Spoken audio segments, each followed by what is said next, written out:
Lo tenemos en línea a Pablo López, director de la Unidad de Salud del Sueño de INECO y director de la carrera de Psicología de la Universidad Favaloro. Además es autor del libro Sueño con dormir y no me sale, guía práctica para nunca más mirar el techo por las noches. ¿Qué tal, Pablo? Aquí Pablo Sigal y Mario Esman te saludan en El Antídoto. Buenas noches, Pablo, Mario, ¿cómo están? Bien, Pablo. Bueno, contanos primero, acá Mario en la intro del programa decía, ¿qué nos produce en el cuerpo dormir mal? Partamos de esa base. ¿Qué efectos nos puede generar en el cuerpo el hecho de dormir pocas horas, dormir mal, interrumpido, despertarnos de noche? ¿Qué nos pasa durante el día?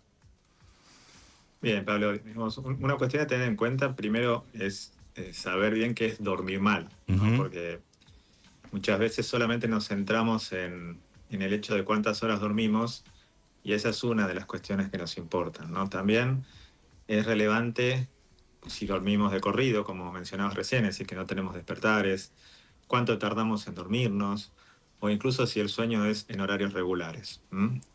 Entonces, dormir bien involucra un montón de factores que redundan en la percepción de estar descansados, ¿sí? Con el organismo restaurado y poder rendir bien al otro día.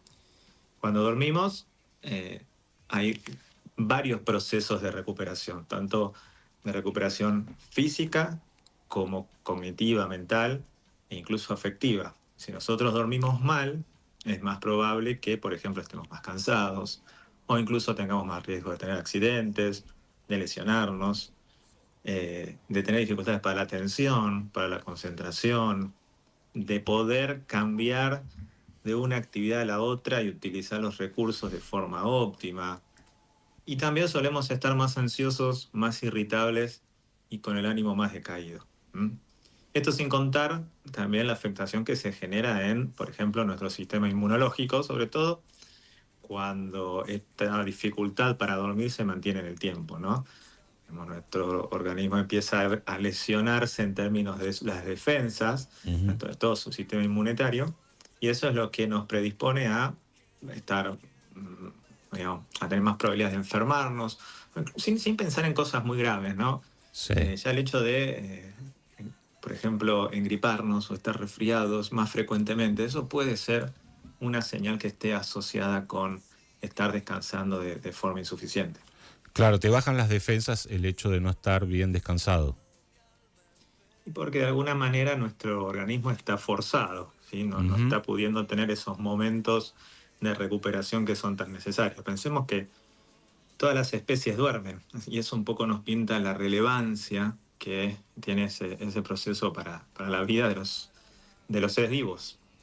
Claro, vos hablabas, Pablo, de la cantidad de horas que evidentemente es importante, pero también cómo dormimos, ¿no? Tiene que ver con la calidad del sueño. ¿Qué matices vos encontrás ahí? Uno muchas veces lo que encuentra son personas que están hiper preocupadas por la cantidad de horas que duermen o que van a poder dormir, ¿no? Entonces llega la noche y empieza la cuenta regresiva, que eso en definitiva trae como resultado una mayor activación de nuestro organismo, ¿no? Y paradójicamente, menos chances de dormir tenemos o incluso vamos a tardar más tiempo en conciliar el sueño, porque se genera una situación bastante estresante cuando nosotros intentamos forzar a nuestro organismo para dormirse. Ese esfuerzo siempre va a ser en vano, siempre vamos a fallar. Y por eso decía, ¿no? Hay veces que nos centramos demasiado en cuántas horas dormimos y perdemos de vista las otras cosas importantes, ¿no? No es lo mismo dormir de 7 a 9 horas en horarios distintos todos los días o cambiar mucho nuestra rutina los días de semana con respecto a los fines de semana. No es lo mismo dormir en buenas condiciones ambientales que no hacerlo. No siempre hay que ponerse contento cuando nos dormimos demasiado rápido, porque eso también puede estar diciéndonos que estamos acumulando privación de sueño durante muchos días. Siempre Claro. hablando de lo más cotidiano y lo más frecuente, ¿no? Pablo, hay, por un lado, hay episodios de personas que tienen alguna vez que no duermen bien y hay personas que ya lo tienen como crónico. y conviven con eso.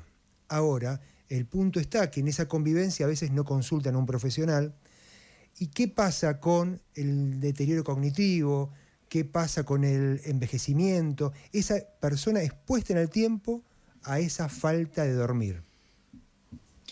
Sí, Mario, efectivamente el insomnio crónico tiene efectos más significativos que el insomnio ocasional, ¿sí? Eh, a largo plazo, dentro de todas esas dimensiones que les mencionaba antes, hay consecuencias. Pero también hay que tener en cuenta que hay consecuencias porque se asocian a otras cuestiones. Es muy común escuchar a las personas que duermen mal, que dicen, como dormí mal estas noches, no fui a hacer actividad física, ¿sí? Entonces se va juntando el dormir mal con un aumento de un estrés crónico más el abandono de las cosas que también son sanas para nuestro organismo.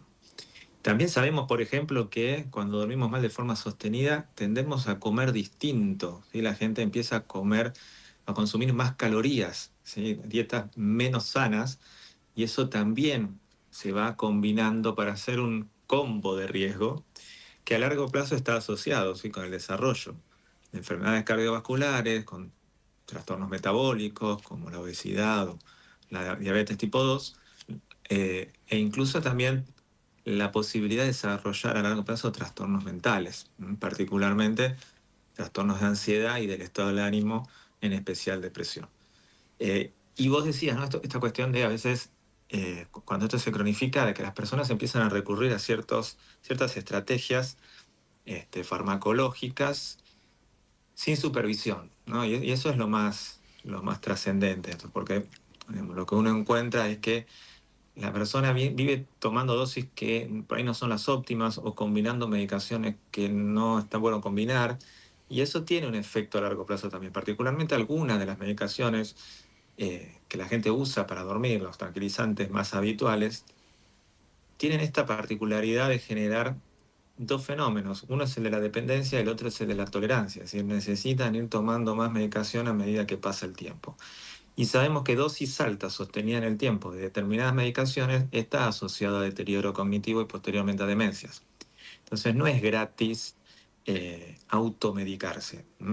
Que esto no significa, y quiero ser claro con el mensaje, que la estrategia farmacológica pueda llegar a ser una buena alternativa, ¿sí? En caso que la persona no tenga acceso a la psicoterapia o la psicoterapia no sea afín a su estilo, digamos. Uno también puede elegir entre distintas opciones de tratamiento, pero lo que sí realmente es muy peligroso es estar a la deriva con el tratamiento farmacológico. Pablo, ¿y el insomnio tiene una base, una predisposición o siempre los factores son ambientales?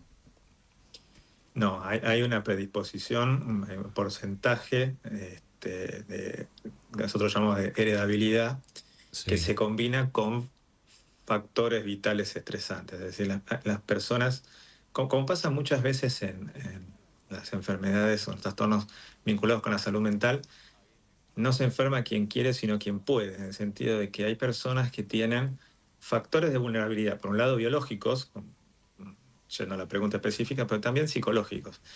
Y son personas que tienen determinados rasgos de personalidad, son personas en general muy perfeccionistas y ese perfeccionismo termina afectando el sueño. Son personas que tienden a sobrepreocuparse y a ser muy detallistas.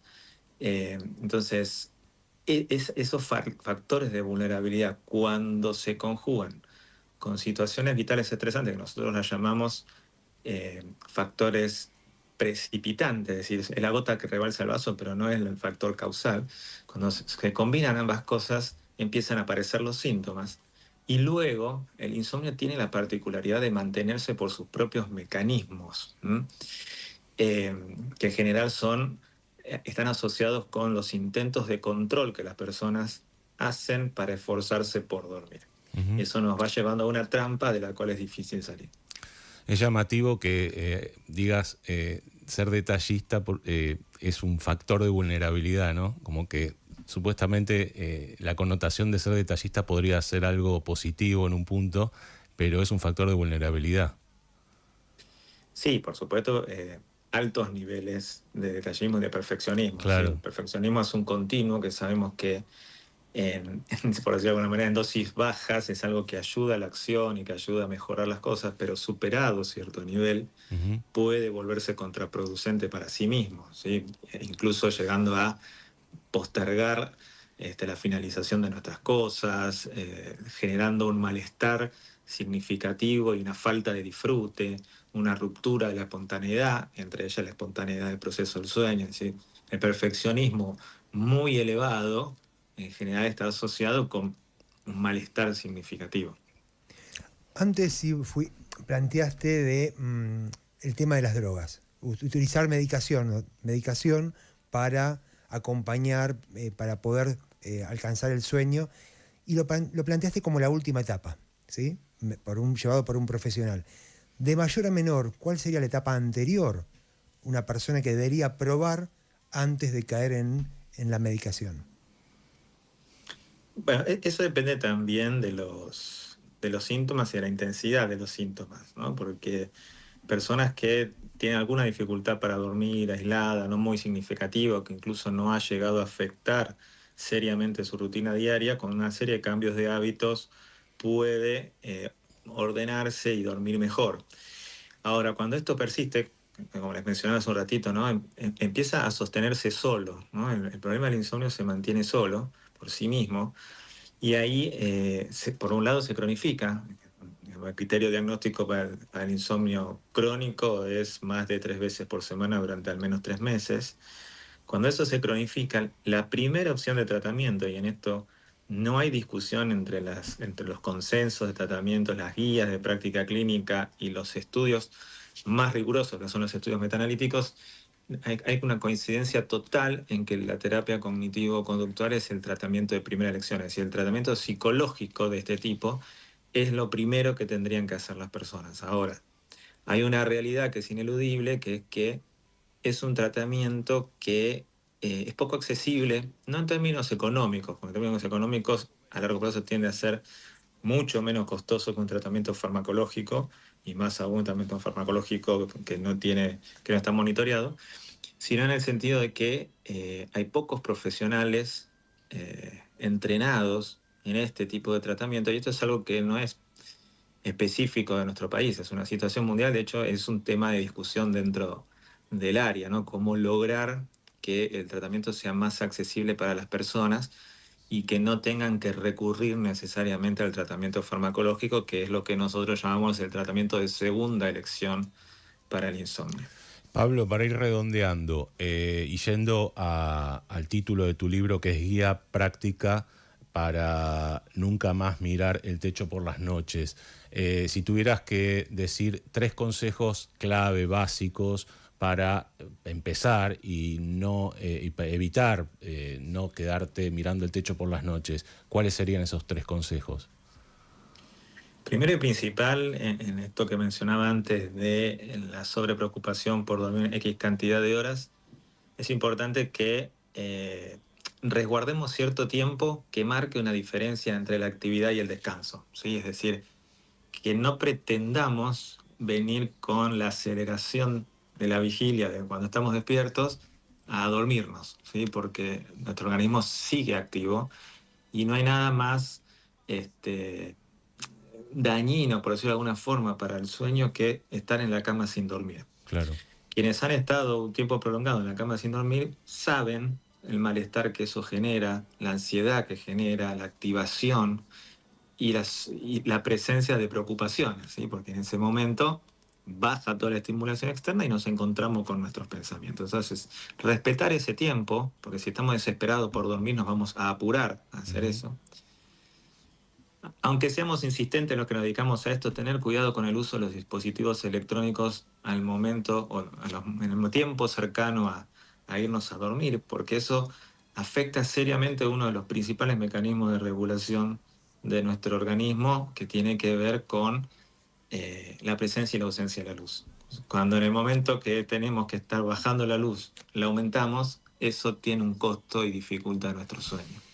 Y por último, pensar que no solamente tenemos que centrar la atención en la noche, sino también en lo que hacemos en el día. La actividad física regular, que esto no significa ser un atleta ni ser un deportista de élite, sino simplemente mantenernos activos, tener una rutina de actividad física alejada a la hora de dormirnos, junto con una alimentación saludable, son cuestiones que ayudan a lo que definitivamente no tenemos que perder, que es que el sueño venga solo, ¿sí? Porque, digamos, el gran problema de las personas que tienen insomnio crónico es que hacen esfuerzos desmedidos y controles desmedidos por conciliar el sueño. Y paradójicamente tienen el resultado totalmente opuesto. ¿Sí? Cuanto más controlan, menos posibilidad de dormir bien tienen. Dormir es una pesadilla, termina siendo una pesadilla. Pablo, te agradecemos mucho la entrevista. Por favor, Pablo, Mario, un placer como siempre, que estén bien. Chao, buenas noches. Pablo López, director de la Unidad de Salud del Sueño de INECO, director de la carrera de Psicología de Universidad Favaloro, y quienes quieran comprar su libro, se llama Sueño con dormir y no me sale, guía práctica para nunca más mirar el techo por las noches.